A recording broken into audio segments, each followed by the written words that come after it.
আজ আপনাকে স্বামী নিরাময়ানন্দের কথা বলবো। বেলুর মঠের প্রাচীন সন্ন্যাসী তিনি। মিস ম্যাকলাউড মানে স্বামীজির অত্যন্ত প্রিয় মার্কিন শিষ্যাকে তিনি দর্শন করেছেন। তাঁর সম্পর্কে একটা অদ্ভুত তথ্য জানিয়েছেন স্বামী নিরাময়ানন্দ। জানিয়েছেন তিনি যে মিস ম্যাকলাউড সেই সুদূর আমেরিকা থেকে প্রত্যেক বছর ভারতে ছুটে আসতেন।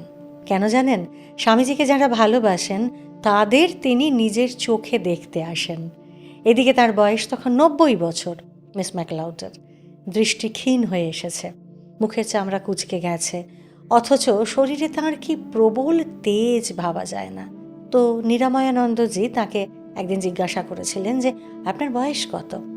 মিস ম্যাকলাউড কিন্তু তেজোদ্দীপ্ত স্বরে উত্তর দিয়েছিলেন যে আমার বয়স 45।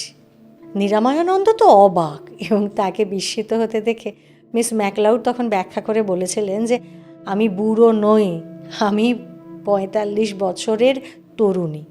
কিন্তু কেন জানো? কারণ স্বামীজির সঙ্গে যেদিন আমার দেখা হয়েছিল সেই দিনটি থেকে আমি আমার জীবন গণনা শুরু করি। আমি স্বামীজির শিষ্যা নই, তিনি আমায় তাঁর বন্ধু বলতেন।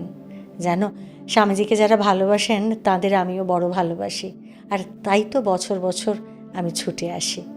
বিস্ময়ে অবাক হয়ে তাকে দেখে চলেছেন তখন নিরাময়ানন্দজি।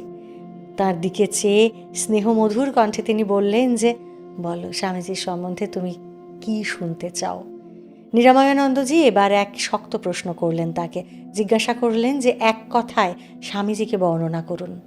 মহিয়সী এবার চমকে উঠলেন, বললেন আমিও যে স্বামীজিকে বলেছিলাম ওই কথা তাঁর গুরু সম্বন্ধে, আর তিনি যা উত্তর দিয়েছিলেন তখন তাই আমি আজ তোমাকেও বলবো।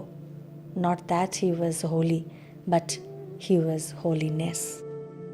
তিনি পবিত্র ছিলেন, এ কথা বললেও বোধহয় ঠিক হবে না। তিনি ছিলেন পবিত্রতা, আরও তিনি ছিলেন শক্তি, সাহস, আরও তিনি ছিলেন যা কিছু ভালো তার সমষ্টি। নিরাময়ানন্দজির মুখ থেকে এরপর আর একটা কথাও বেরোয়নি। সেই 90 বছরের বৃদ্ধার দিকে তাকিয়ে তিনি চুপ করে বসে রইলেন।